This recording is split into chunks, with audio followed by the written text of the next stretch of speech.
interpretação das mensagens são algumas técnicas usadas na modelagem e criação de novas realidades.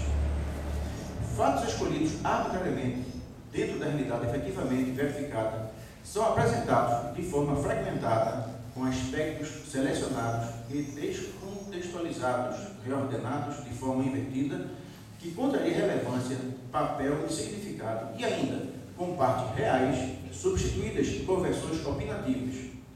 Palavras como liberdade e democracia foram usadas para designar cenários convenientes aos controladores da palavra e a informação ganhou aplicação estratégica.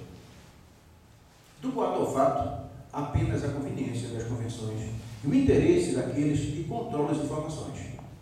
Kuczynski chega a dizer que nas relações houve uma rendição generalizada aos ditames mercantilistas ou ideológicos dos proprietários dos meios de comunicação. Vale dizer que as massas sempre foram conduzidas pelas verdades que interessam aos poderosos e na construção dessas verdades pouco importa o fato real.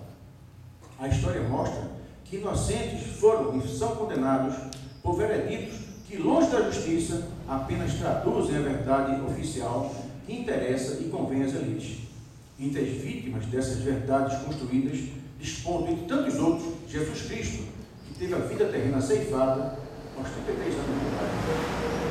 Minhas senhoras e meus senhores, nesses tempos modernos, regidos pelo fundamentalismo de mercado, a notícia deixou de ser um direito social e passou a ser, como quase tudo, um bem mercantil, estando sujeito a processos de comercialização como quaisquer outras mercadorias.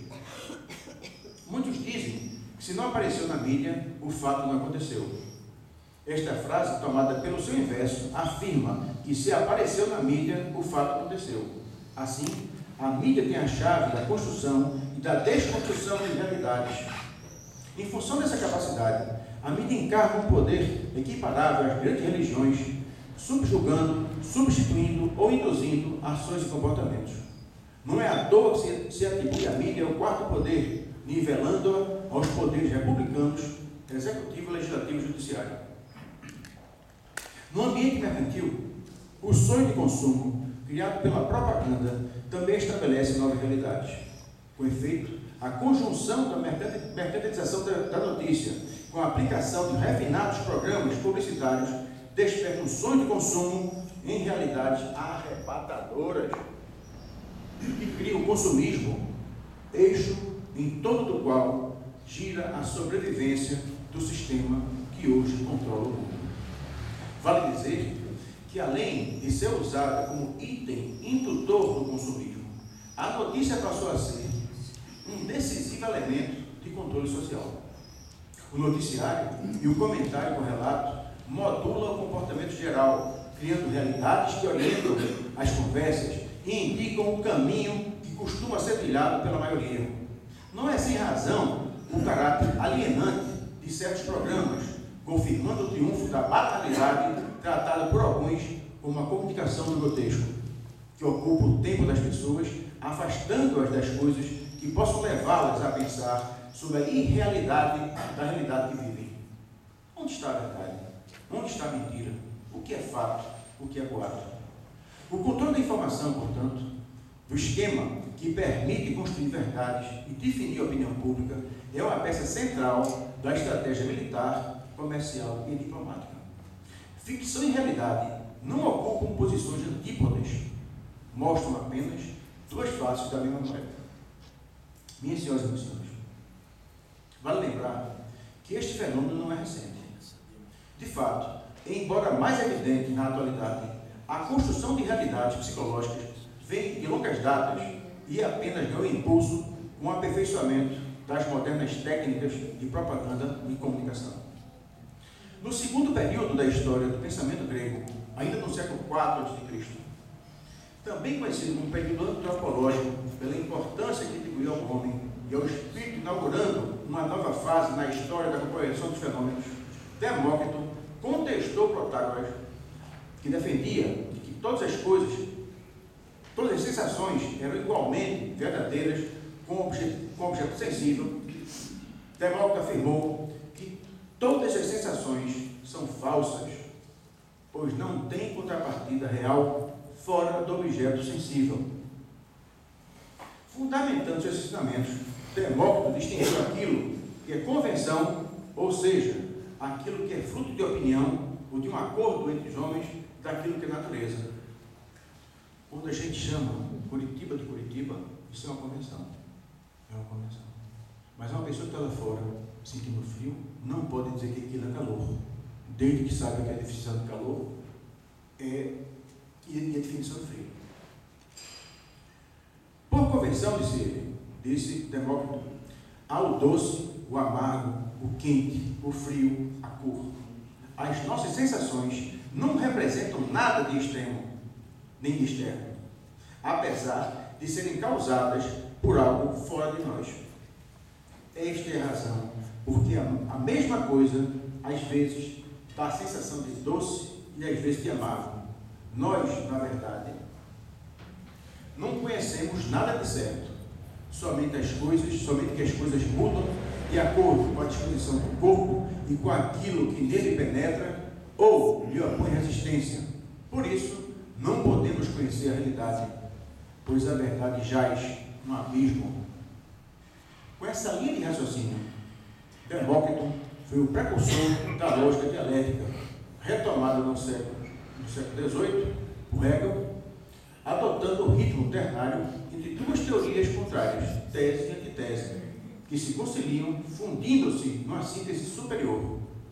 Demócrito, seus discípulos, entre os quais Parmênides e Leucópio, foram pródigos em proclamar que não há verdade absoluta.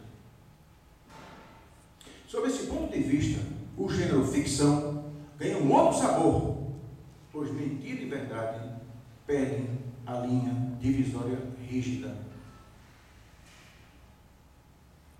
Será que, depois de tudo isso, a gente pode entender que há um limite entre verdade e mentira no mundo da arte? Pablo Picasso afirmou que a arte é a mentira que revela a verdade. Repetindo, a arte é a mentira que revela a verdade. Afrânio Coutinho foi mais adiante e afirmou que a literatura, como toda arte, é a transfiguração do real. Passa então a viver outra vida, autônoma, independente do autor e da experiência da realidade de onde proveio. Os fatos que lhe deram origem, às vezes, perdem a realidade primitiva e adquirem outra, graças à imaginação do artista. Desdenhando questiúnculos sobre verdades e mentiras, a arte faz a sua própria realidade. E aí, mais uma vez, onde estará a mentira e a verdade? Será que existe uma verdade? Ou a realidade que se reflete em múltiplas verdades e tomando o seu inverso em múltiplas mentiras? O tema não é simples. Pouco se lixando para a questão da verdade, alguns chegam a duvidar a própria realidade.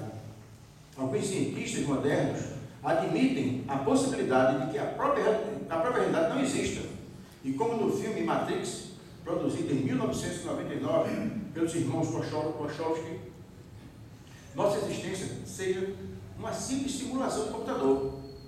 Ainda em 1868, o naturalista Thomas Huxley comparou o mundo com um tabuleiro de xadrez e, associando as peças aos fenômenos do universo e às regras da natureza, afirmou que o jogador, no outro lado, está oculto a nós. Esse modo de ver a existência humana fez muitos adeptos. Em fins dos anos 60, Konrad Zuse, o cientista alemão responsável pela construção dos primeiros computadores eletromecânicos programáveis e que desenvolveu a primeira linguagem de alto nível para computadores, sugeriu que o universo faz parte das entranhas lógicas de um computador autônomo celular, cujo conceito, criado pelo matemático von Neumann nos anos 40, tem como base a ideia de sistemas lógicos autorreprodutores e assim imitam a própria vida. Para os que questionam a realidade, claro, não há sentido falar em verdade e ficção, mas graças a Deus o mundo existe e é uma realidade. Mas essa realidade não obedece a padrões rígidos, pelo contrário. A realidade varia de acordo com as pessoas, as convenções, épocas e lugares. Não há, portanto, um reino da ficção e um reino das verdades. Ficção e verdade ocupam o mesmo reino e alimentam o imaginário das pessoas. Nesta perspectiva, a ficção não é composta apenas pelos ficcionistas, mas também por todas as pessoas que exprimem o mundo. As histórias são histórias e as histórias são histórias. Os enredos são roteiros de vida e vice-versa. Os protagonistas e antagonistas são seres bons ou maus, conforme a vida a ser vivida. Às vezes, a impossibilidade ou inconveniência da comunicação direta leva algumas pessoas, especialmente os artistas, a recorrerem a certos tipos de mentira, como a ironia e a ficção, para dizer coisas importantes. Mas toda essa aparente inconsistência tem consequências. Nesse ponto, vale lembrar José Américo de Almeida, para quem há muitas formas de se dizer a verdade, e talvez a mais persuasiva seja